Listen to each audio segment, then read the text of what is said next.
Today on the National Rundown, New Jersey preps for another winter storm, the latest on the search for the new pope, and your weekend weather forecast, all next on the National Rundown.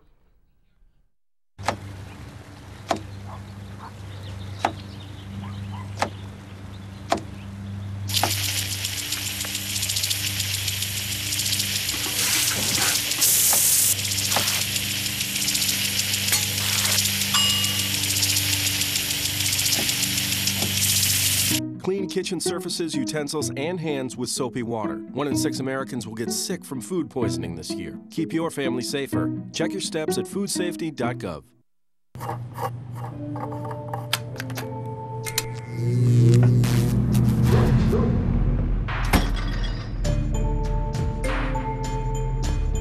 Traditional light bulbs actually generate 9 times more heat than light. Switch to Energy Star light bulbs, and you'll realize just how much cash you are really burning through. Saving energy saves you money. Learn more at EnergySavers.gov.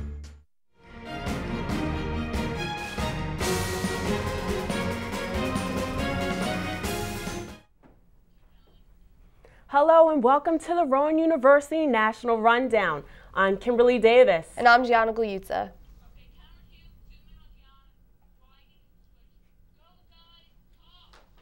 The former head of Transportation Security said he supports a new policy allowing small knives on planes, but said it should also include instruments such as battle axes and machetes.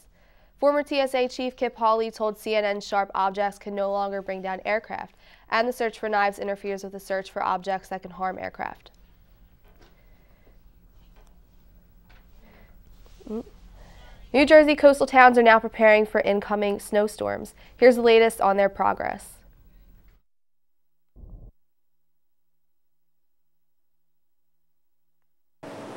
From Connecticut to Queens to the Jersey Shore, storm preparations are underway. It's one more storm in a series of storms, and we just have to prepare for it. The mayor of Brick Township in New Jersey used an ATV to urge residents to evacuate voluntarily. If they're in a low-lying area or they're on the barrier island, we're really asking them to seek higher ground.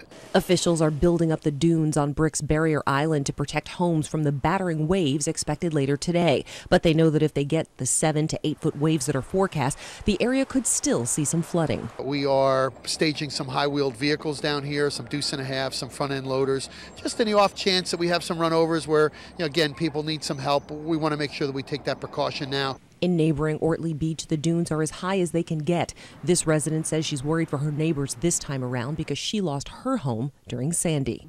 My home ended up in the bay after this storm, and it's stood there since 1945. And this is what happens when we build up our coastlines the way we have. But it's a beautiful place, but we have to recognize that it's a barrier island. In spite of the massive devastation in coastal communities, people still have homes to protect. In the Rockaways, they're working to do that before this latest storm, coupled with high tide, produces tidal departures 3 to 4 feet above astronomical tides this afternoon and again tomorrow morning. Breaking waves of 2 to 5 feet will lead to beach erosion, and flooded roads and flooded homes are a real possibility.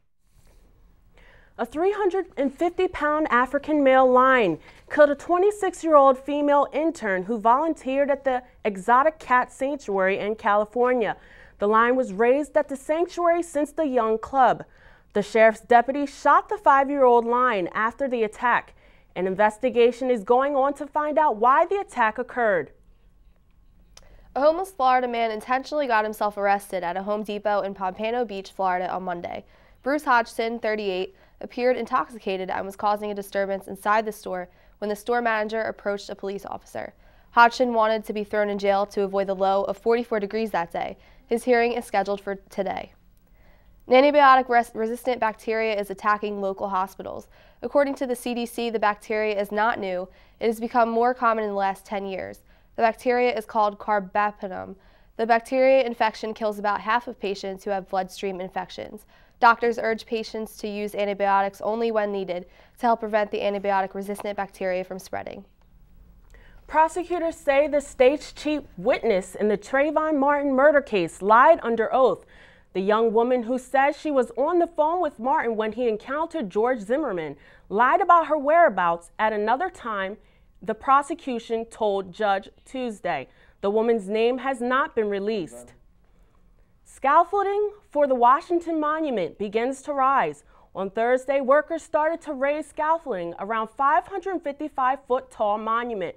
The monument has been closed since the earthquake on August 23, 2011. Researchers in Boston reported in a study published Wednesday that states with the most gun laws experience a lower overall mortality rate from firearms than did states with the fewest laws. Those states with the most gun laws saw a 40% reduction in firearm-related homicides and a 37% reduction in firearm-related suicides. A police officer is being suspended from a high school program after accidentally discharging his gun in the school's hallway. Officer Sean McCutcheon was assigned to a New York high school in the wake of the Connecticut massacre. No one was harmed or nearby when the incident occurred. The program has also been suspended for now.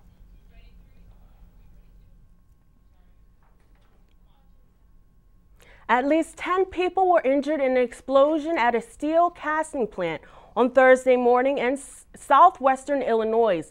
The blast, which happened around 8 this morning, sent 7 employees of the American Steel Foundries plant in Granite City to the hospital for smoke inhalation.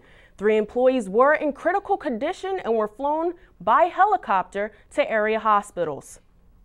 Coming up, find out more about the new changes to the next James Bond movie and also learn more about the Latino Association from Javier Mena.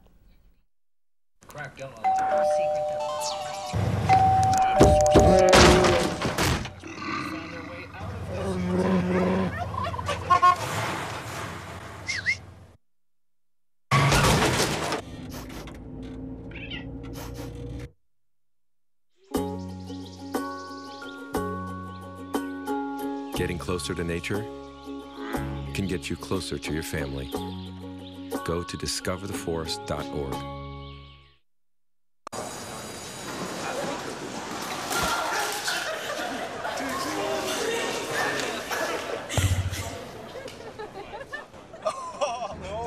That's low and blue. Look, he's